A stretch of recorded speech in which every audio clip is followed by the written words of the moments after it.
mano levantada.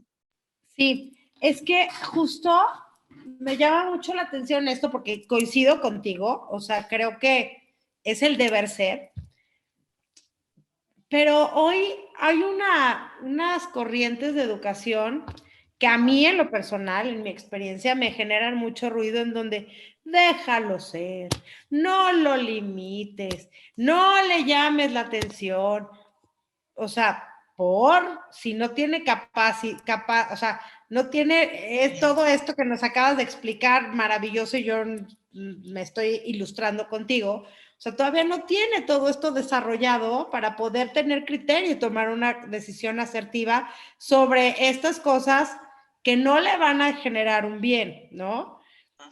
¿Qué sucede cuando ves este tipo de situaciones? Y creo que cada vez más unos padres que se dejan brincar por los hijos en donde no lo vayas a traumar, pobrecito, ¿verdad? Y donde lo que necesitan son límites.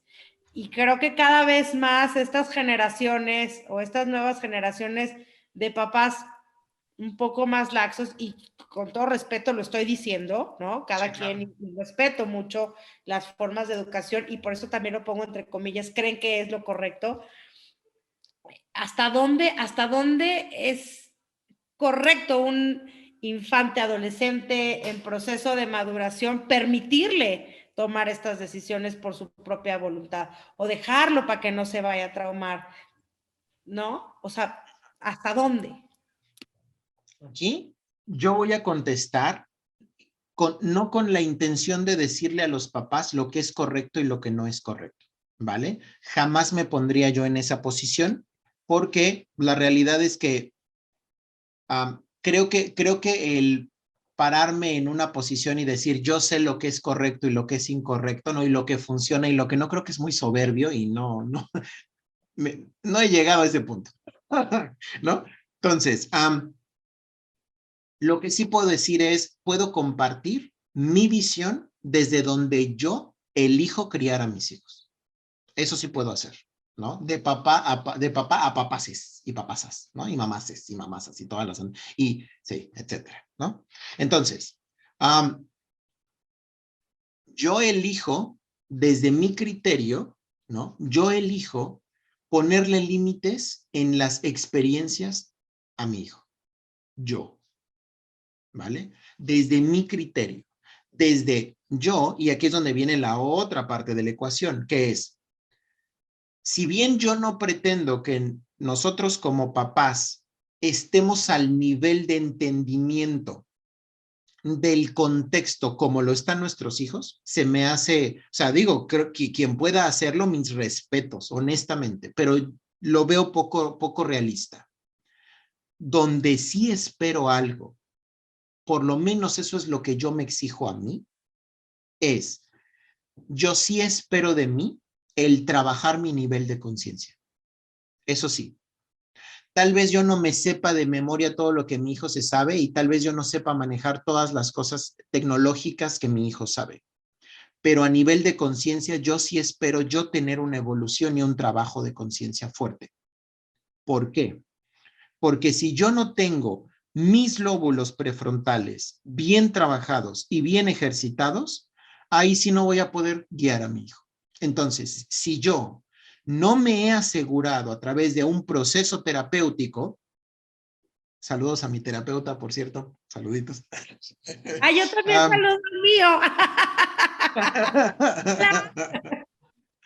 Entonces, donde yo sí me comprometo es a trabajar en mi proceso para madurar estas cosas lo más posible y desde aquí tener un criterio con el que pueda cuidar y orientar a mi hijo. Eso sí.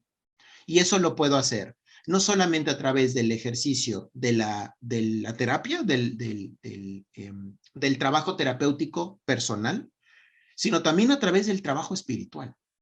Porque para mí el trabajo espiritual se puede interpretar, por un lado, muy metafísicamente, ¿no? Entenderlo como que si el avatar y que si un espíritu que viene de quién sabe dónde, que va quién sabe dónde y que tiene un propósito que quién sabe qué, ¿no? Se puede entender desde ahí, o se puede entender como que al final esa esencia es resultado de este proceso de ejercicio, ¿no? De autorreflexión, ¿no? Y de autocomprensión, de autoanálisis. Entonces, yo sí puedo decir, sí, sí espero de mí mismo el desarrollar un nivel de conciencia desde el cual pueda tener un criterio con el que pueda cuidar y orientar a mi hijo. Eso sí creo que debiera ser una petición para los padres. ¿Por qué? Porque si estamos demasiado inmersos en el tema mundano y no estamos haciendo un trabajo sobre nuestro nivel de conciencia y nuestra capacidad de desarrollar nuestro criterio, de tener, o sea, terminar de transicionar del ego al yo vaya, ¿no? Que por lo menos yo esté criando a mi hijo desde un yo y no desde un ego. Porque si yo estoy criando a mi hijo desde un ego, pues entonces desde ahí ese va a ser la guía que yo le voy a dar para enfrentarse a ese mundo que ni siquiera entiendo. Y ahí sí tenemos un tema que se puede volver peligroso. Entonces, regresando a tu pregunta, Clau, muchas de estas posturas del tú déjalo vivir, sí creo profundamente que tenemos que dejar que nuestros hijos vivan experiencias. Sí, es cierto. Y sí creo que tenemos que dejar que viven experiencias siempre y cuando nosotros hayamos verificado pros y contras de esa experiencia. Desde nuestro criterio, que biológicamente y teóricamente debiera estar más desarrollado, que no siempre es así. Me queda claro que yo mismo he trabajado con personas que tienen un hijo de 16 años y que el hijo tiene más desarrollado esas partes biológicas que el papá o la mamá. Entonces, yo sí espero que desde este ejercicio consciente de desarrollo, ¿no? De un criterio claro, sí podamos guiar a nuestros hijos. Entonces, sí que vivan las experiencias. Yo ya analicé la experiencia, ya me metí a San Google a ver de qué se trata la experiencia, a ver que me está diciendo que unos cuadritos, a ver qué es eso de los cuadritos. Ah, mira, los cuadritos son LSD y hay de tipo de varios tipos, y LSA también, y ácido lisérgico, que la que, y que tiene estos efectos sobre el sistema nervioso y que, a ver, interfiere con su desarrollo neuronal. Sí, ok. Solamente porque interfiere con su desarrollo neuronal, le voy a limitar la experiencia. Hijo, mi respuesta es no. ¿Por qué? Porque le estoy apostando a que no quiero que se te friegue el hardware, no quiero que te friegues un chip que vayas a necesitar después. Y a lo mejor me detestas mucho porque no te dejé probar un cuadrito con tus cuates. Te ofrezco una disculpa por la incomodidad, pero ¿sabes qué? Mi trabajo no es caerte bien. Mi trabajo es cuidarte y amarte. Y listos. No es concurso de popularidad, que este es un tema muy controversial. Es decir, es que, ¿qué tal si mis hijos ya no me quieren? Pues que no te quieran. O sea, el juego no se trata de que los hijos nos quieran a nosotros, eso es una fantasía. Nosotros elegimos tener hijos y por lo tanto nuestra chamba es querer a nuestros hijos. Ya si ellos nos quieren o no, ese ya es otro tema. Ya luego si quieren hablamos de estos temas, pero ya ellos puede ser que ni nos quieran ni les caigamos bien. Yo, Manuel, estoy ok con eso. Siempre y cuando yo esté tranquilo de haber ejercido un criterio con el que lo haya llevado a le haya acercado herramientas para su desarrollo y haya cuidado de su desarrollo para asegurar que tenga la mayor cantidad de recursos disponibles para masterizar su experiencia humana y lograr encontrar su propósito de vida. Esa sería mi respuesta.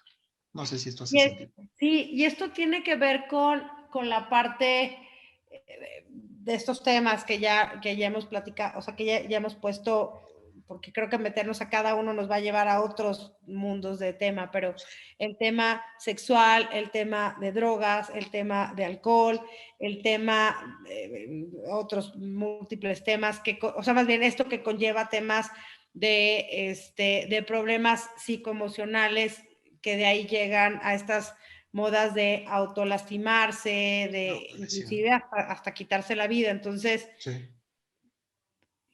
¿Qué sucede en este tránsito, no? O sea, en donde tú pones los límites, porque inclusive hasta llega a ser muy chistoso. Ya se me iba a salir mis groserías de esas vulgares que siempre me aviento, pero estas cosas muy chistosas que luego escuchas de, pues es que se pusieron hasta el cepillo mis hijos de 15 años. ¿Cómo? ¿Y le está celebrando? No, hombre, ja, ja, ja, este idiota se tomó una botella de Bacardí, ja, ja, ja, ja, ja. ¿Qué va a hacer el niño el día siguiente? Pues tomarse 2 botellas de Bacardí porque al papá le pareció muy chistoso. Y luego siguen con 2, 3, 4 y ya es muy chistoso. O sea,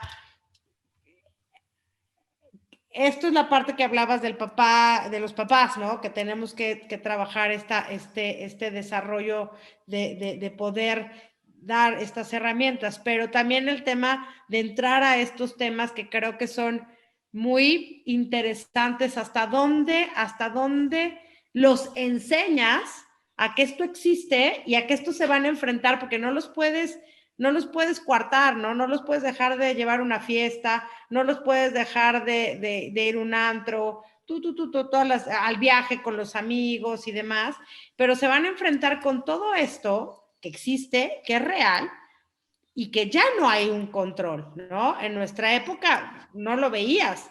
Hoy vas al baño y como en nuestra época en el antro vendían la paleta, el chicharrón y los chicles, te abren todas las posibilidades habidas y por haber. Entonces, ¿cómo empiezas a trabajar esta transición? ¿Cómo les das que al final te llevan otros problemas mucho más fuertes emocionales de los chavos? Pero bueno, entrando a este tema, ¿no? De cosas muy fuertes a su nivel madurativo y a lo que se van a enfrentar. Déjame acotar Sí, ahí claro. para cerrar muy bien. Perdón, creo que me adelanté, ¿verdad, Charlie? No, está muy bien, Clau, porque nos permite transicionar. Nada más déjame acotar algo para hilarnos allí. Desde mi experiencia docente y desde mi experiencia como hijo, no tengo experiencia como papá, es muy importante entenderlo así. Es más fácil quizá para mí vincularme con los niños, con los adolescentes, que al papá. Ese lazo afectivo o esa carencia de lazo afectivo es más sencilla para un externo vincularse allí. Pero creo que sí hay tips muy interesantes. Empiezo diciendo, me he topado, y todos nos hemos topado en la calle, a el papá o a la mamá, sobre todo a la mamá, regañando al niño chiquito, 3, 4 años, que todavía le cuesta trabajo caminar, diciéndole que no a algo. Y el niño está muy sentido o haciendo berrinche o muy conflictuado, y bueno, se lo hace saber a la mamá. El ejemplo de este caso es mamá. Y la mamá intenta razonar con el niño como si el niño tuviera la misma edad que la mamá.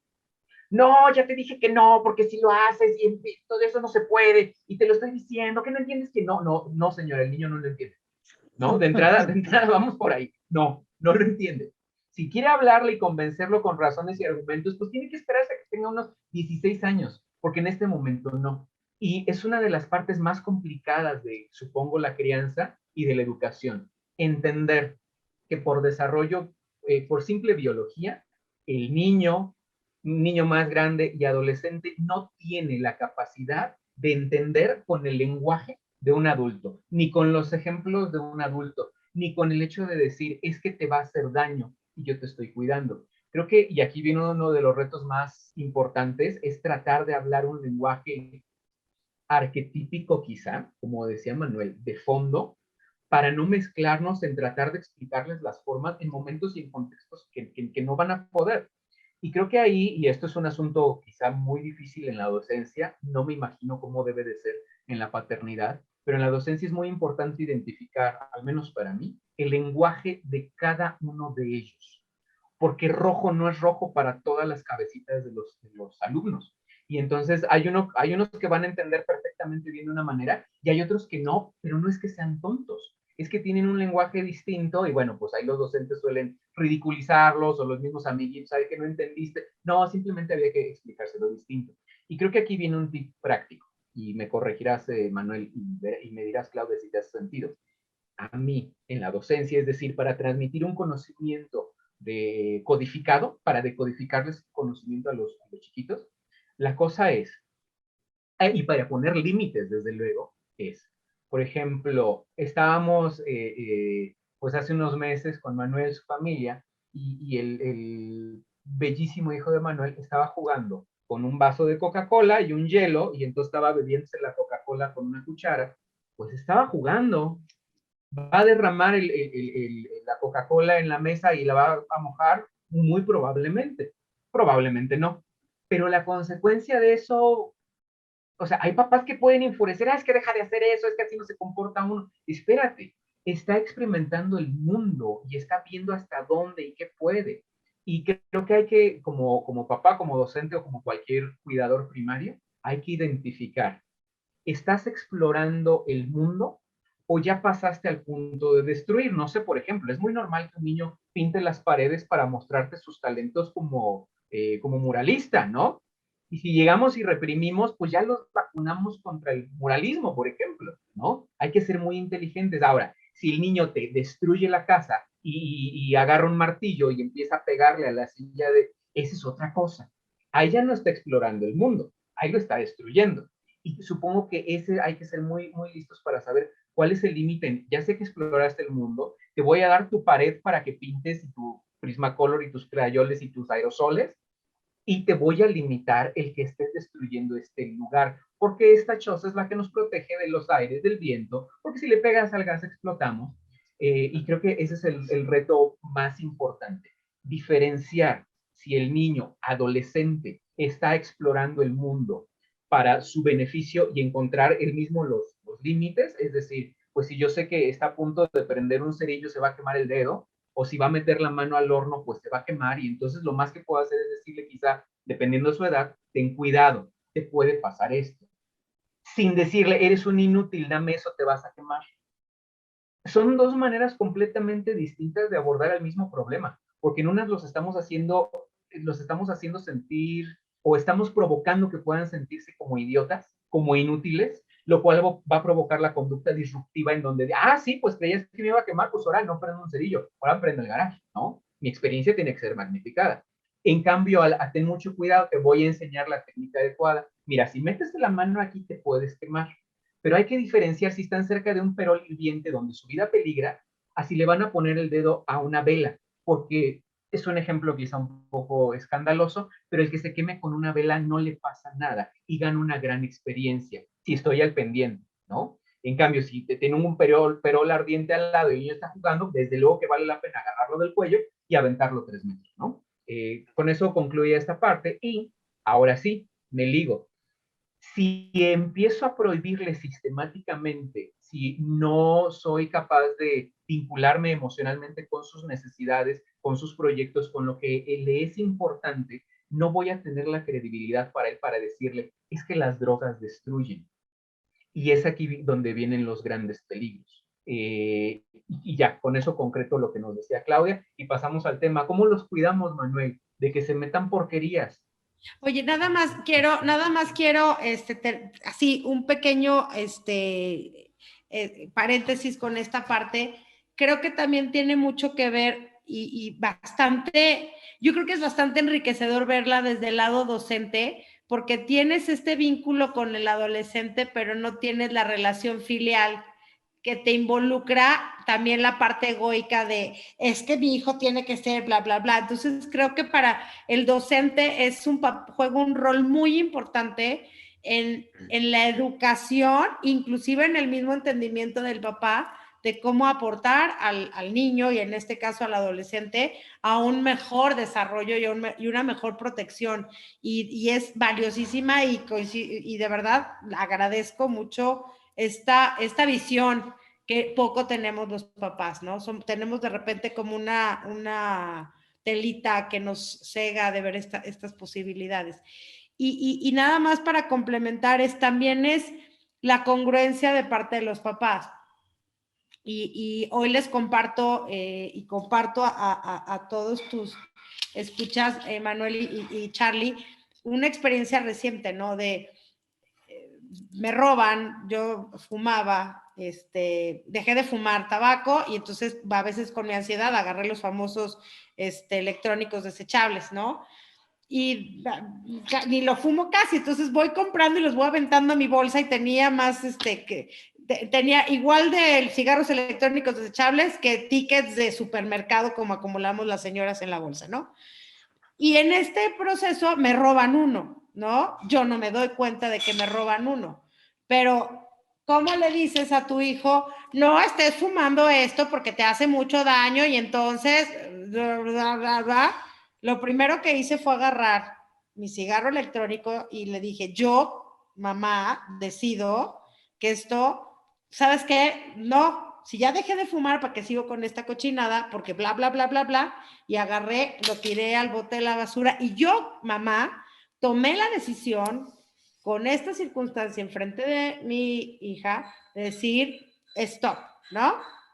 Y tan sencillo como un cigarro electrónico.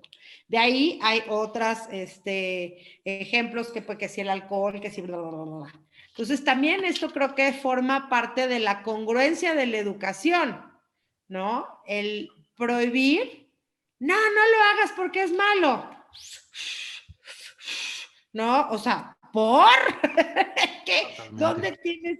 O no uses las redes sociales porque te vuelven estúpido. Y entonces estás 16 horas en el día metido con las redes sociales. Entonces, aquí, por eso abrí este paréntesis, que creo que también de esta parte de la experiencia es un punto importante entender si esto también es válido, ¿no? Y ya, me callo. He hablado mucho. Retomando tu punto, Charlie, con respecto al vocabulario, ¿no? Sí, me parece, estoy totalmente de acuerdo contigo en que hay que enfocarnos más en el fondo que en la forma, pero también buscando tener algún punto de conexión en la forma, ¿no? ¿Por qué? Porque al final se supone que hay una relación entre los padres y los hijos. O sea, de una u otra forma, el tener hijos implica el saber en qué andan, qué les gusta y qué no les gusta. Entonces, si no tengo ni idea de en qué anda mi hijo o hija, ¿no? Y me trata de hablar desde ese vocabulario, ¿no? Pues evidentemente no le voy a entender nada y además no me voy a poder, y si le trato de dar un ejemplo, pues yo le voy a explicar, te voy a explicar, mira, la pantera rosa, ¿no? Y pues la niña va a ser así como de, ¿qué me estás hablando? Entonces, parte de tener una relación con nuestros hijos implica el entender un poco de su universo. No digo que lo mastericemos, pero digo que más o menos de forma general, ¿no? Entonces, si me está hablando, ¿no? De sus experiencias de vida y resulta que ve, no sé, Paw Patrol, ¿no? Decirle, mira, es como cuando Chase se pelea con, ¿no? Mínimo, ¿no? O si me está hablando desde de Ricky Morty, ¿no? O sea, ver Ricky Morty, pues decirle, mira, ¿te acuerdas cuando Morty se siente súper mal? Mínimo puedo utilizar ese tipo de referencias, ¿no? Entonces, ahí también hay tarea de nosotros, sí, no te estoy pidiendo que lo masterices, pero sí échate un clavado de vez en cuando para que sepas también a qué tipo de contenido se está exponiendo y cuáles son los códigos para que puedas utilizarlos tú también como un punto de comunicación, ¿no? Entonces, concuerdo completamente con ese punto, Charlie. Y segundo, mencionaste algo muy peculiar. Cada una de las etapas de nuestros hijos tiene una marca muy peculiar con respecto al cómo podemos apoyarlos en sus experiencias. Es decir, durante la primera etapa, no hay un diálogo como tal. Hay una parte muy física seguida de un diálogo. O sea, estamos apenas metiendo el diálogo. Entonces, yo le digo, no lo toques, pero yo le estoy diciendo, no lo toques mientras lo estoy quitando. Yo no espero sentarme con ella y decirle, ¿no estás entendiendo el riesgo de acercar tu mano a un aparato que ejerce fricción metálica? Pues no va a generar ningún impacto, ¿no? Entonces, lo que yo hago es decirle, no. Y evidentemente puede haber una reacción, ¿no? Que puede ser tan berrinchuda, tan disruptiva como sea. Pero, pues sí, tiene derecho a vivir esa experiencia. No es como no tienes derecho a vivir ese enojo. Querías vivir una experiencia, yo no te dejé vivirla, ¿no? Porque te estoy protegiendo, tú no lo entiendes, pero además no te puedes enojar. De buenas. No, pues no, obviamente no, ¿no? Hay que darle chance también que viva sus procesos emocionales, ¿no? Tampoco el mutilarlos emocionalmente, ¿no? Entonces, esa es una. Segunda parte del proceso. Si vemos que están en una exploración que puede terminar en una... Ya terminamos la primera etapa que era puramente física, ¿no? Puramente modelamiento físico. En un segundo nivel, el segundo nivel es si yo veo que está haciendo una exploración que puede terminar mal, ¿no? Y con mal me refiero a que no es mortal, ¿no? Que tiene un cierto riesgo, el decirle, creo que podría pasar esto. ¿No? El niño que se va a acercar, que está agarrando un alambrito, ¿no? Y que se lo quiere acercar a una vela, ¿no? Estoy hablando desde mi experiencia como papá, ¿no? Un alambrito de los de pan, y se lo acerca a una vela, y yo, que estoy viendo cuál es el riesgo de eso, que sé que no es mortal, le voy a decir, mira, dentro de ese alambrito tiene metal. Si tú lo acercas a la vela, se va a calentar y te va a quemar. Y entonces él me ve, yo ya no hago una intervención física, porque quiero que viva la experiencia, y entonces mete el palito, se calienta el alambrito y se quema, pero bien sabroso el dedo, se le derrite el plástico y llora mucho porque duele bien feo cuando se te derrite el plástico y te quema. Y entonces ahí es donde yo me acerco, lo contengo y le digo, ¿qué aprendiste? Obvio no me va a contestar, no estoy esperando que me haga una, ay, pues aprendí que a través del modelamiento, pues no me lo va a decir. Pero yo sí sé lo que aprendió. Y lo que aprendió es, escuchó que yo le anticipé un riesgo, él no me escuchó, lo hizo y vivió la consecuencia. En esa segunda etapa, aprenden a escuchar. Y ahí es donde, si yo veo que es un riesgo evidente, ¿no? Como tú decías, ¿no? Ahí está hirviendo en un caldero, ¿verdad? Y el niño se hace, no, a mí no voy a probar ahí. Ahí lo voy a retirar y le voy a decir no. Y haga el berrinche que haga, no. Punto. Que es lo mismo que estaba yo diciendo hace rato con los adolescentes. El punto es no. O sea, no te voy a dejar experimentar la heroína, no. Punto. ¿No? Y si me entero que lo hiciste, te meto a una clínica de rehabilitación y olvídate de, o sea, no. Punto. El límite va a ser muy claro, ¿no? Entonces, pero si veo que es Jordan Peterson, un psicólogo canadiense, ¿no? El que escribió el de las 12 reglas para la vida, dice, nunca limites a tu hijo que está realizando una exploración ligeramente peligrosa con cuidado. No lo limites. Porque lo que estás haciendo es, tú desde lejos, le dices, cuidado, porque podría pasar esto. No le está diciendo te va a pasar, no regresamos a la historia de las mamás de te vas a caer y te van a caer los del cerebro y ¿sabes qué? No. Y si lloras te voy a... No es desde ahí, es desde la calma, desde la serenidad, podría pasar esto. Podría, porque es una posibilidad, no leemos el futuro. Podría pasarte esto. Entonces, le estamos empezando a meter la idea de la probabilidad y de la posibilidad. Y se vuelve sensible a escuchar y considerar si está dispuesto a pagar el precio, ¿no? Y entonces, en algún momento recuerdo cuando hace muy poquito que estábamos saliendo el Chaparro, está todo nevado. Entonces, va bien emocionado y le digo, listo, mira el brillo del piso. Es hielo, no es nieve. Te puedes resbalar. No corras. Me ve y dice, he decidido que voy a vivir esta experiencia. Lo dejo, corre, no puede frenar y se sigue de nalgas y golpea contra una piedra que estaba tirada ahí cubierta de nieve, de pompas. Evidentemente le dolió hasta el espíritu, ¿no? Se le alineó todos los chakras, se le alinearon, ¿no? Y yo lo veo desde lejos, me acerco, o sea, me pongo en cuclillas, ¿no? El evidente viene rengueando hacia mí llorando y le digo, ¿qué aprendiste? Eso genera un mecanismo y el mecanismo es, creo que tengo que prestar atención a ese tipo de advertencias. Porque entonces ya no es voy a ir más allá del límite, ¿no? Y entonces, porque el límite es no lo hagas y te agarro, que no lo hagas, te estoy diciendo, y entonces el papá es el límite es el límite a romper, a probar. Pero cuando se acostumbran a escuchar las posibles consecuencias, ¿no? Ahí ya los estamos sensibilizando.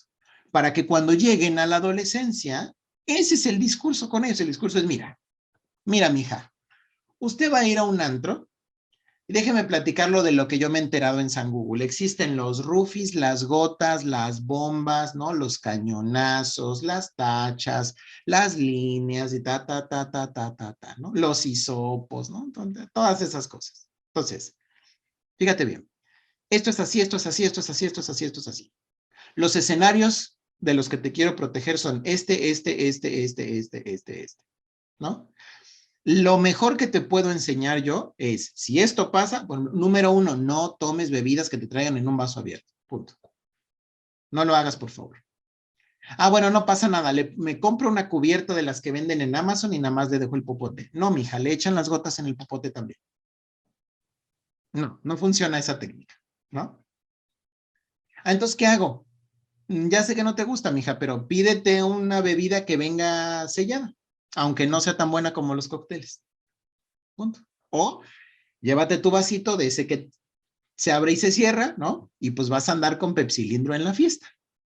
Ahí tú, y no lo sueltas. Ahí tú decides, ¿no? Siguiente, te voy a enseñar a poner un condón. Para que lo hagas de memoria, ¿no? ¿Por qué? Porque prefiero que sepas hacerlo, ¿no?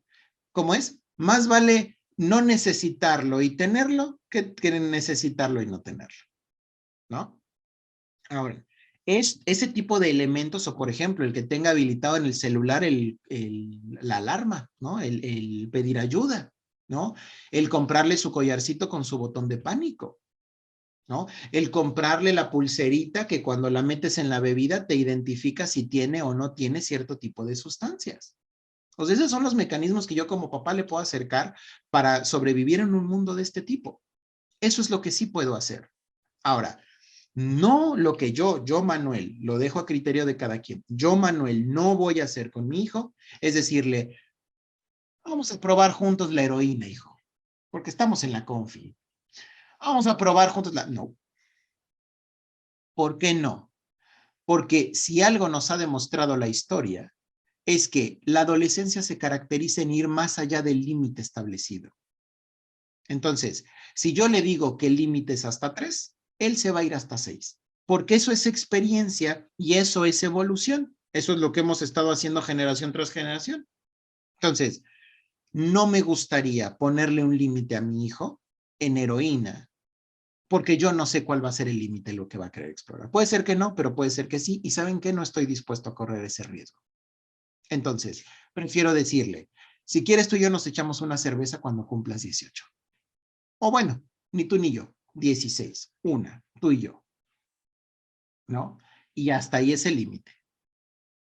Más allá no. Tal vez cuando yo esté viejito y cumpla 80 y él ya tenga sus buenos años, tal vez le aceptaré fumar un churro con él, ¿no? Estoy hablando de marihuana, evidentemente, ¿no? Acá es legal, allá en México no. Tengo que ser muy claro, no lo hagan, no puedo sugerir que hagan cosas ilegales. Entonces, eso sí lo haría.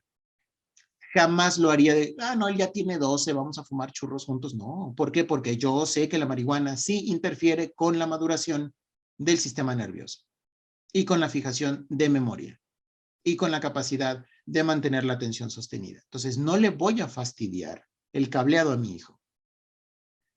Esa es mi opinión. Y lo que mencionabas, Clau, del tema de la congruencia, totalmente de acuerdo. Y creo que está muy relacionado con el tema de madurar nosotros hacernos responsables de madurar nuestros lóbulos prefrontales y tener un criterio trabajado. ¿Por qué? Porque si yo no tengo madurado mi criterio, evidentemente no voy a ser congruente. Y si no soy congruente, el mensaje que le estoy modelando a mi hijo o hija justamente es un discurso y acción no van de la mano. Y ahí nos estamos poniendo el pie bien duro, ¿no? ¿Cómo ven?